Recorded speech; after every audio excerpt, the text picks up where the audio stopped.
I'll be honest, people can be really, really mean.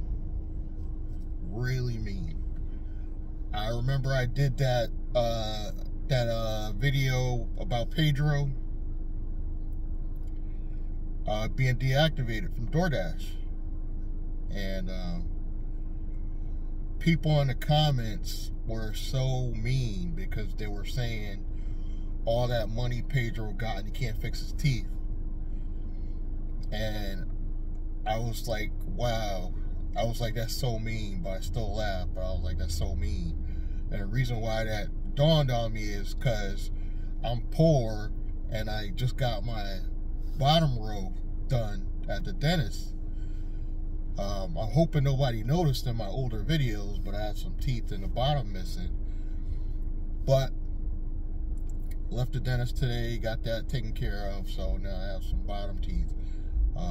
Thank God my smile, you really didn't notice it as much, because when I smile, you really just notice my top teeth anyway, and my top teeth are all good. But I just thought about that real quick, and I was like, that was just so mean. It was like, yeah, all that, making all that money, he can't get his teeth fixed. But Pedro, I watched this video lately, today, and of course the main topic is delivery is, like I've been telling everybody, delivery's worse than rideshare. Worse. I don't do delivery, I'm not gonna lie. I believe the rideshare professor said he doesn't do delivery. I believe he said he tried it. I never even tried it. I just seen videos of you guys doing it, and I'm like, why would I want to do more work and make even less money? It doesn't even matter what company, DoorDash, Uber Eats, it doesn't matter what company you go with, they all are scamming. And the example Pedro showed was,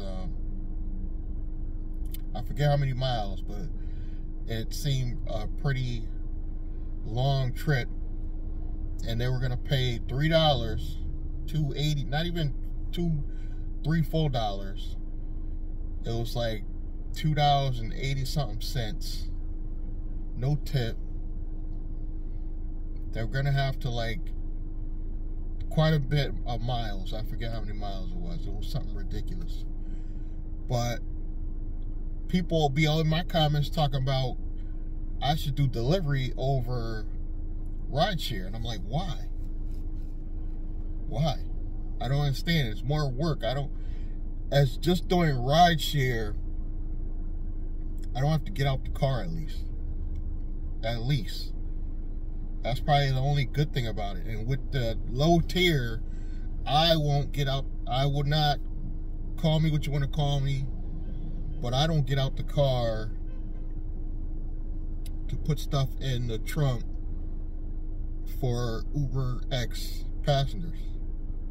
Now, if I was on the higher tier, maybe Comfort and up, I think I would. I would actually treat it as such. Or private clients, I would treat it as such and get out, put the stuff in the trunk. But not for these Uber X passengers. Most of them don't even tip. Why would I go extra? So I just pretty much pop the trunk. Because if you got a car 2016 and up, you should have something to pop the car right inside the car. You don't have to get out. Trunk's open. They do their thing. And you still, if you're like me, you still get tips. So I just don't see delivery is got to be going to hell. I don't even know how Pedro even does it. It's got to be going to hell right now. And all the video I'm seeing, drivers, for passengers, we're not getting that much more, but we're doing a little bit less work, if that makes sense. Now, on all my channels, everybody's on me about niching down, niche down, niche down. So I decided I'm going to niche down. I'm going to build a business where I show you guys how to do the private rideshare business from the perspective of somebody that lives in Connecticut. How to physically steal Uber and Lyft passengers, convert them. I'm probably going to be dropping a newsletter to start with and build a list. And I think from the newsletter, I'm probably going to launch a book. Because remember, I'm doing it from my perspective. So it's not based on any other driver's perspective. And I'm going to be giving details about how to make a low risk private taxi and or delivery, because that is an option for some of you. I personally won't. But would I hire somebody that does do delivery? Yes, I would. So, show you how to keep it low risk. How to come up with a business name. We're going to be going about banking. We're going to be going into that. And along the way, there will be referrals for the same stuff I'm using. You guys can also sign up for and also market as well to bring in extra money, you know, while you're building your transportation business, because you can't just do it with Uber and Lyft anymore. You can't. You can't. You cannot build a private, I don't care what nobody says, private off the table or on the table. Either way, legal or not legal, you can't just do it with Uber and Lyft. You have to find other ways, preferably online ways, to bring in more money. And it's truly the only way I think drivers are going to make it out here. You cannot make it with just Uber and Lyft money anymore. Maybe if you're in these other states where they have a Rise or they have a Hum, but even those are beginner apps, so it's going to take years for them to get the type of traffic that you could have solely used those apps. Why not become the guy that makes the money, that builds his own app? And that's why I think I am. I think that's who I should be. I'm still going to do my, finance talk on my other channels, but primarily Bootsy Blandon and Nice Guy Driver channels. I'm going to focus on that, showing you guys my journey to come up with the business name,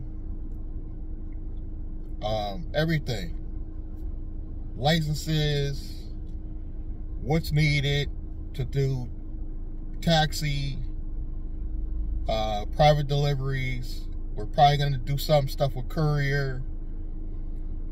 I'm sure people are going to want to know some stuff about non-emergency transport services, how to make all that legal, what insurance companies. This newsletter is going to be jam-packed with that information. And we're going to start with the newsletter, but it might turn into a book, because this is my journey, and it's also going to give me more content to put out, more content for you guys. So I'm always going to have something to talk about. It's not like I'm going to run out of things to talk about or discuss, because even if I go part-time, like I'm part-time probably about 6 hours now, but even if I just go to just the weekends, I'm still going to have stuff to talk about, because Uber and Lyft simply sucks. It really does. But some of us enjoy driving. Let's keep it real. Some of us, even though we hate our boss, we enjoy driving, and that's where we get our traffic source. But we're going to be talking about how to build our own traffic source, how to build private rides. I've been doing it for a minute, and it's easy thanks to Uber and Lyft prices being so damn high. It's easy now. really easy because their rates are so high. A town not far from New Britain, Burlington Turnpike, closer to like Berlin, a lady in one of the hotels, there's a lot of hotels on Burlington Turnpike, and she was telling me that her ride from Burlington Turnpike, Berlin, to downtown New Britain was gonna be, they was gonna charge her something like $78. It was a rainy day. It was a rainy day. I would have charged her no higher than $15. And I still would have made more than Uber and Lyft would have paid me. Uber and Lyft would have charged her $78. You know how much they would have paid the driver? $6-7 tops. $6-7 tops. And that's maybe a 13-minute trip. Uber and Lyft was going to take that much money from a passenger and not tell the driver how much they're paying. And that's because of the surge. Because it was a rainy day, there was no drivers out. So that's where they justified charging that much. But the surge that the driver would have got was maybe extra $2 more. So maybe $10. You could have charged the person $15 easy, got the whole $15, and you would have been happy. This is why it's so easy to really not just complain, but to build a following behind this, because so many of us feel the same way about Uber and Lyft. Even though I get haters in my comments, and every couple of months I get the same hater comes back and says stop talking about Uber. I don't know if it's an Uber implant or what, but this is a core group of people that want a better life and still be able to drive.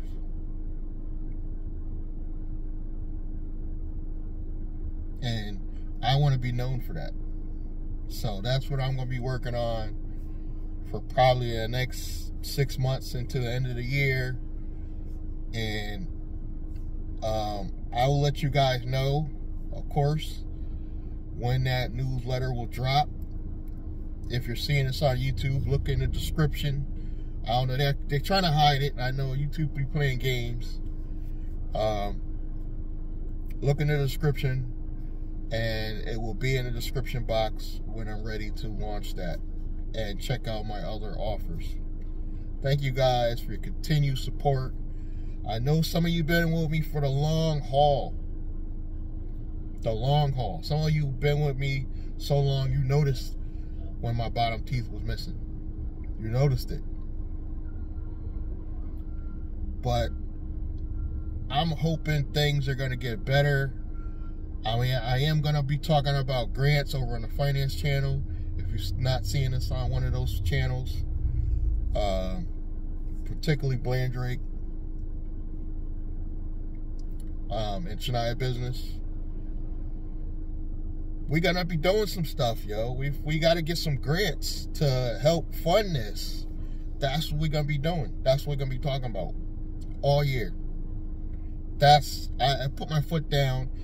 That's what I'm not known for AI. This is where I'm coming up with all this. I'm not really known for AI. I'm known for being the rideshare guy, but I gotta have something else outside of just being the rideshare guy.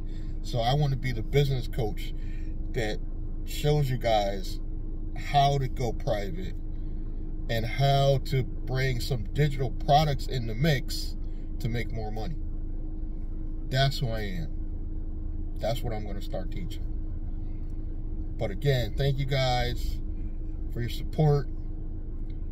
Please, if you want to help support the channel, it's as simple as subscribe, like, comment, And I'm going to see you guys in the next one. Thank you.